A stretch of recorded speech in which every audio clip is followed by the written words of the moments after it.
des, comme vous entendez déjà parler, on a des invités sur le plateau. Nous recevons ce matin l'équipe d'immigration Efficace Canada. C'est une entreprise qui est donc spécialisée dans le voyage pour le Canada et ailleurs. Monsieur Simplice Tchagang Ziemi, consultant réglementaire en immigration canadienne. Il est membre du Conseil de réglementation en immigration du Canada et commissaire à l'assermentation pour le Québec. Il n'est pas seul ce matin, il est accompagné d'une de ses responsables d'agence, Brunel Tekam Kongwep. Bonjour Brunel. Bonjour. Merci d'être sur le plateau de Canal Matin. Monsieur Simplice Ziemi, bonjour. Oui, bonjour Sofla. Ça fait du bien de vous retrouver sur le plateau de Canal Matin. Je suis toujours content avec vous, toujours des informations ô combien intéressantes. Alors, on va commencer par le visa, parce que c'est ce qui intéresse tous nos téléspectateurs quand on dit immigration. L'état de visa. Alors, quel type de visa est-ce que vous délivrez à vos clients? Ça, c'est une question intéressante. Brunel? Oui, bonjour Sofla. Bonjour. Une fois de plus. Bonjour Thierry Caron. Bonjour. Oui. Concerning the type of visa that we deliver for students, or for clients, we don't deliver visas. We don't deliver visas. We just facilitate the procedure for the obtention of the visa, but we don't deliver visas. D'accord. C'est important de le signaler d'entrée de jeu. Vous ne donnez pas de visa. Parce qu'il y a les vendeurs d'illusions dehors. Voilà. Exactement. Vous montrez la procédure pour obtenir un visa, mais vous ne donnez pas de visa vous-même. C'est important de le signaler. Alors, un élève qui est en classe de première, est-ce qu'il peut faire une demande de visa, par exemple, pour aller étudier au Canada, et quel serait peut-être le montant d'une éventuelle caution? Bien évidemment, un élève de la classe de première peut faire une demande de visa. De toutes les façons, les demandes de visa sont ouvertes à tout le monde. Sans tenir compte de votre classe, vous pouvez faire une demande de visa en classe de 6e, en classe de 5e, etc.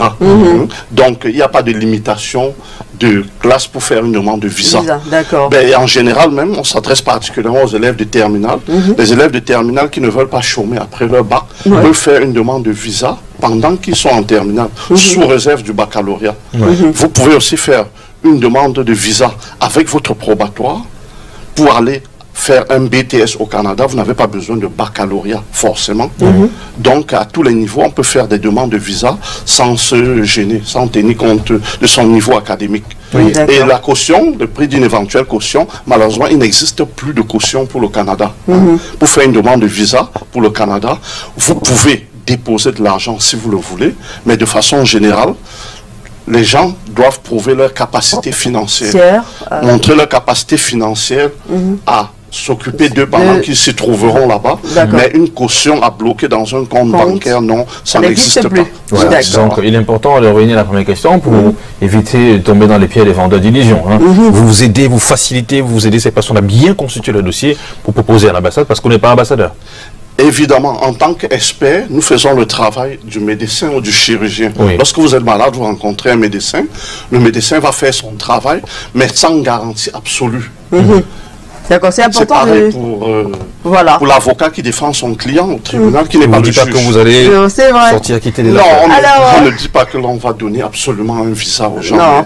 On vous donne la bonne procédure. On vous donne la bonne procédure. Une fois que vos clients sont arrivés au Canada, est-ce qu'ils sont pris en charge par l'État canadien quant au logement et à la nutrition, ou bien ils doivent se débrouiller? Une fois que les clients sont arrivés au Canada, ça dépend simplement de la procédure, du type de visa que le client a obtenu. Lorsque vous avez un visa de travailleur permanent, vous n'êtes pas pris en charge par l'immigration, par le Canada. Vous n'êtes pas du tout pris en charge par le Canada, mais 3 mois après, si vous avez des difficultés, l'État canadien peut vous aider. Donc, pour des étudiants, lorsque vous quittez le pays, vous dites que vous avez les moyens de vous loger et de vivre au Canada. Donc, l'État canadien ne vous prendra pas en charge. Mais cependant, lorsque vous arrivez au Canada, si vous avez des difficultés, l'équipe d'immigration Efficace Canada vous aide en général à vous insérer. On peut vous accueillir, on peut vous loger pour un temps, en attendant que vos difficultés puissent se dissimuler. Donc, l'État canadien n'est pas un pourvoyeur, chacun se prend en charge en général. D'accord. Alors, les uns et les autres sont toujours en train de réfléchir à la meilleure façon de rentrer dans un pays. On va dire quoi? On va dire qu'on est persécuté dans notre propre pays, et donc on va obtenir l'asile. Est-ce qu'il est facile pour vous d'obtenir l'asile politique pour vos clients? Alors, il faut apporter la précision. Nous n'obtenons pas l'asile pour nos clients en tant que tel. Ceci peut donner l'impression que nous avons des surpouvoirs. Non. D'accord. Alors moi, le consultant, en tant que spécialiste de l'immigration, j'accompagne mes clients. Je suis l'avocat de mes clients qui demandent l'asile pour le Canada. Actuellement, de nombreuses personnes à travers le monde, surtout à travers des pays sous-développés, font des demandes d'asile pour le Canada. Moi, je les accompagne dans le processus de façon professionnelle et je défends les causes. Mais bien entendu, pour obtenir l'asile, il y a des conditions très précises. Hein? On n'obtient pas l'asile n'importe comment. Voilà. Il faut se sentir persécuté dans son pays pour des raisons de race, de nationalité, d'orientation sexuelle et de prise de position politique. Donc, il faut entrer dans ce cadre-là pour pouvoir obtenir l'asile au Canada. Et nos bureaux de Montréal que vous contactez, ici ou à Montréal, vous permettent d'engager ce processus et d'obtenir l'asile si les autorités canadiennes l'acceptent. Oui, l'acceptent. Évidemment que ces autorités-là vont vérifier votre histoire, parce que nous, on a lu les histoires des personnes qui parlent de Boko Haram dans la région de Badjoun. C'est gros comme le monde, parce qu'il suffit de taper comme ça pour voir que c'est super faux.